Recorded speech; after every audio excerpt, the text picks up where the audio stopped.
أعوذ بالله من الشيطان الرجيم بسم الله الرحمن الرحيم ولا تحسبن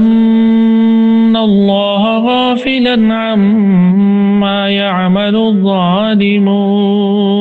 إنما يؤخرهم ليوم تشخص فيه الأبصار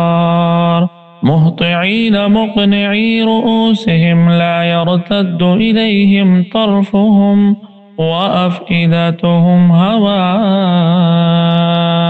ولا تحسبن اللہ،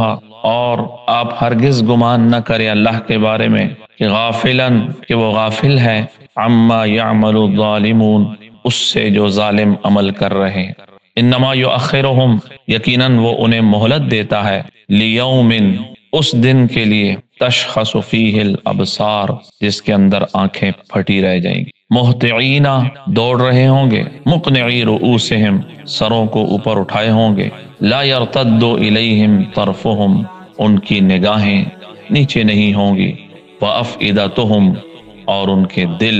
ہوا، بدحواس ہوں گے۔ اس آیت کے اندر اللہ رب العزت نے ایمان والوں کو ایک تسلی دی ہے، اور ان کے ذہنوں میں ایک شک اور شبہ پیدا ہو رہا تھا، اس کو دور فرمایا کہ انسان سوچتا ہے کہ ایمان والے دنیا میں اتنی تکلیفوں میں کیوں ہیں، ان پر کفار کی طرف سے ظلم و ستم کے پہاڑ توڑے جا رہے ہیں، تشدد کیا جا رہا ہے، اور اس میں ہر انسان کا دل رو رہا ہے، انسان پریشان ہے، میں کیا کروں؟ تو اللہ رب العزت تو ارحم الراحمین ہے، تو اللہ رب العزت کیوں نہیں کفار پر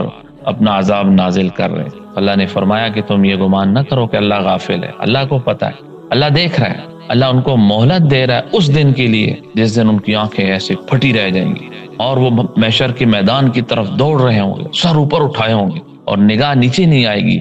دل دہشت سے بالکل بدحواس ہوں گے۔ اس دن کے لیے اللہ مہلت دے رہا ہے، اللہ ڈھیل دے رہا ہے۔ لہٰذا ایمان والوں کو تسلی رکھنی چاہیے، اور ظالموں کو، جابروں کو سوچنا چاہیے کہ اللہ کی مہلت ہے، اور ان قریب یہ اللہ کی مہلت ختم ہو جائے گی، اور پھر وہ اللہ کی پکڑ میں آئیں گے، اور اللہ کی پکڑ ایسی ہے جس کو قرآن نے کہا ان بطش ربک لشدید، یقیناً تیرے رب کی پکڑ بڑی سخت۔ تو دنیا میں ہر ظالم کو یہ آیت جھنجھوڑ رہی ہے کہ اے ظالم اپنے ظلم سے باز آ جا، ورنہ اللہ کی پکڑ آ جائے گی۔ اللہ رب العزت ہم سب کو ظلم کرنے سے بھی ہماری حفاظت فرمائے، اور اللہ پاک مظلومین کو بھی ظلم سے نجات عطا فرمائے، آمین۔